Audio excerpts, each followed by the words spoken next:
जय मसीह की साथियों।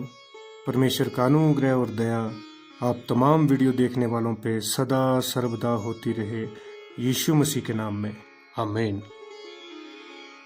तो साथियों, हमारा आज का विषय है हारून की छड़ी में खिले फूल। वाह, इस छड़ी में कितने सुंदर फूल खिले हैं और पके बादाम भी लगे हैं। हम जानते हैं कि ये हारून की छड़ी है। तो आइए हम जानते हैं कि यहोवा परमेश्वर ने हारून की छड़ी में पके फल, फूल और बादाम की डालियां क्यों उगाई। तो साथियों, इजराइलियों को जब जंगल में इधर उधर भटकते हुए काफ़ी समय हो गया था, तो उनमें से कुछ लोग ये सोचने लगे कि अब हम मूसा के पीछे पीछे नहीं चलेंगे और ना ही हारून को महायाजक मानेंगे। ये बात सबसे पहले कोरह ने उठाई। फिर दातान, अबीराम और इजराइलियों के 250 प्रधान भी उनकी हाँ में हाँ मिलाने लगे। उन सब ने जाकर मूसा से कहा कि इस मंडली का एक एक व्यक्ति पवित्र है और यहोवा हमारे मध्य में रहता है, तो हम तुम्हारी बात क्यों सुने? आखिर तुम अपने आप को हम सबसे बड़ा क्यों समझते हो? इस पर मूसा मुंह के बल गिरा और उसने कोरह और उसके साथियों से कहा कि इस बात का फैसला स्वयं यहोवा करेगा। कल सुबह तुम अपने अपने धूपदान ठीक करो और उसमें यहोवा परमेश्वर के लिए धूप डालना और उसे लेकर यहोवा के तंबू के सामने आना।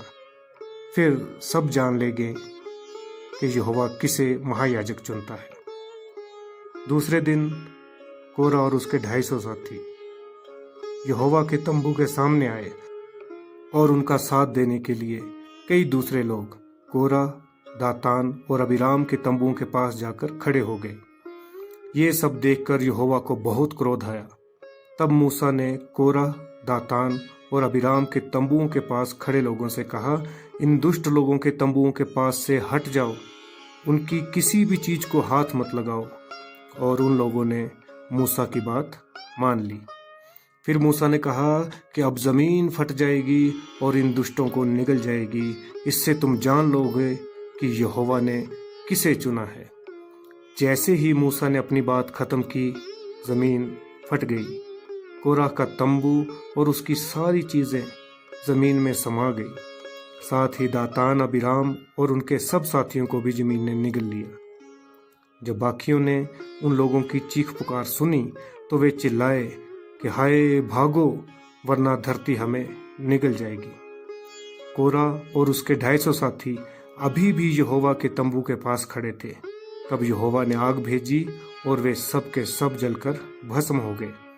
फिर यहोवा ने हारून के बेटे एलियाजर से कहा कि वे उन मरे हुए आदमियों के धूप जलाने के बर्तनों को ले ले और उनको पिघलाकर वेदी के लिए एक पतली चादर बनाए।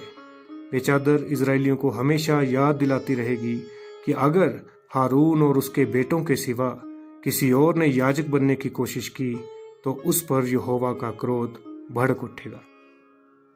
यहोवा परमेश्वर इस बात को और भी साफ साफ तरीके से समझा देना चाहते थे। इसलिए परमेश्वर ने मूसा से कहा कि इजरायलियों के हर गोत्र के प्रधान से कहो कि वे अपनी अपनी छड़ी लाएं। लेवी के गोत्र से हारून को अपनी छड़ी लाने को कहो। फिर इन सब छड़ियों को तंबू में वाचा के संदूक के सामने रख देना।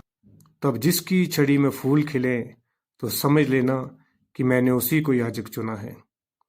जब मूसा दूसरे दिन सुबह गए और उन्होंने देखा तो हारून की छड़ी में फूल खिले थे और उसमें पके बादाम भी लगे हुए थे। इससे सभी लोग ये जान गए कि यहोवा ने किसे महायाजक चुना है और साथ ही साथ ये भी जान गए कि अगर हारून और उसके बेटों के सिवा किसी और ने अगर महायाजक बनने की कोशिश की तो वे परमेश्वर का सामना करेगा। तो दोस्तों, आपको ये घटना, ये कहानी कैसी लगी, आप हमें कमेंट के ज़रिए भी बता सकते हैं। और यदि आप ये कहानी पढ़ना चाहते हैं तो पवित्र बाइबल के पुराने नियम में एक किताब है जिसका नाम है गिनती की किताब।